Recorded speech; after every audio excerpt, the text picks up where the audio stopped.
एक गांव में दो दोस्त रहा करते थे। एक का नाम मंगरू था और दूसरे का नाम रंगीला। दोनों की एक आदत थी कि उन्हें घूमने का बहुत शौक था। एक दिन घूमते घूमते वे घने जंगल में चले गए। अब वे परेशान थे कि क्या करें। इसी हालत में वे एक जगह पहुंचे जहां एक गुफा का मुंह खुला हुआ था। अचानक मंगरू का पैर एक पत्थर पर पड़ा और वह दूर जा गिरा। फिर वह पत्थर फट गया और उसमें से रोशनी निकली, और उसी रोशनी के साथ एक जादुई सांप बाहर आया। जादुई सांप को देखकर दोनों बहुत घबरा गए। मंगरू बोला, आप कौन हैं? देखिए, जो कुछ भी हुआ वह गलती से हुआ है। हमें कुछ मत कीजिए, हमें जाने दीजिए। सांप बोला, मैं एक जादुई सांप हूँ जो इस पत्थर के अंदर सदियों से बंद था। मैं तभी बाहर आता हूँ जब किसी की मदद करनी होती है। मैं तुम्हारी भी मदद करूंगा, लेकिन याद रखना, तुम्हें दोबारा घने जंगल में दोस्तों की छाव के नीचे आना होगा। अगर तुम नहीं आए तो तुम्हें भी इस पत्थर जैसा बना दिया जाएगा। इतना सुनते ही रंगीला और मंगरू दोनों वहां से भाग खड़े हुए।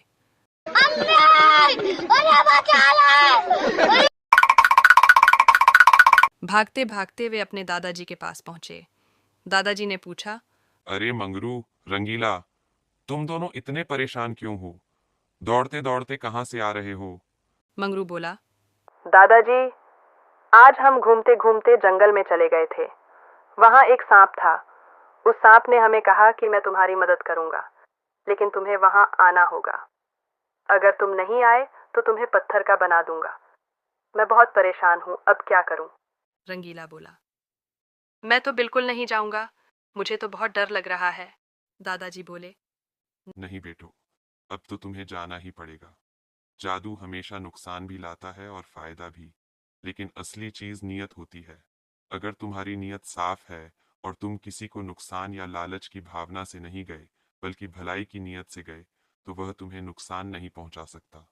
लेकिन अगर तुम्हारे दिल में लालच है तो तुम्हें कोई नहीं बचा सकता। मंगरू बोला, ठीक है दादाजी, मैं वहां जरूर जाऊंगा। मुझे यकीन है कि हमारे साथ बुरा नहीं होगा। फिर दोनों जंगल की तरफ निकल पड़े। दोनों के दिल परेशान भी थे, डरे हुए भी, लेकिन हिम्मत भी दिखा रहे थे।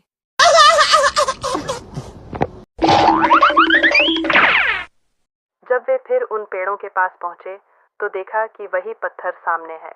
जैसे ही वे उसके पास पहुंचे, पत्थर हवा में उड़ गया और उसके पीछे से खजाना निकल आया। मंगरू डरते हुए बोला, मैं इस खजाने को सिर्फ अपने लिए नहीं लूंगा, बल्कि पूरे गांव के लिए लूंगा। मैं अपने गांव में स्कूल बनवाऊंगा और सबकी जिंदगी बेहतर करूंगा। इतना कहना था कि पीछे से वही जादुई सांप फिर प्रकट हुआ और बोला, आज तुम मेरे इम्तिहान में सफल हो गए। अगर तुम लालच में आते और खजाना अपने लिए लेते तो तुम भी इस पत्थर के बन जाते। लेकिन तुमने अपनी नीयत साफ रखी, इसलिए तुम्हारे गांव का भी भला होगा और मैं भी आजाद हो गया। हाँ हाँ हाँ। फिर मंगरू वापस गया और सीधा दादाजी के पास पहुंचा। दादाजी एक ढाबे पर बैठे चाय पी रहे थे। मंगरू बोला, दादाजी, आपकी वजह से आज हम बड़े नुकसान से बच गए, वरना आज हम आपके पास नहीं बल्कि एक पत्थर की शक्ल में होते। दादाजी मुस्कुराते हुए बोले, मैंने कहा था कि ईमान की ताकत सबसे बड़ी होती है। जादू ईमान को मिटा नहीं सकता। अगर तुम सच्चाई और नेकी के रास्ते पर हो तो तुम्हें कोई नुकसान नहीं पहुंचा सकता। सच्चाई ऐसा रास्ता है कि जब इंसान उस पर चलता है तो सारी दुनिया उसके भले के लिए सोचती है। अब जाओ, जो खजाना मिला है उससे अपना और दूसरों का भला करो।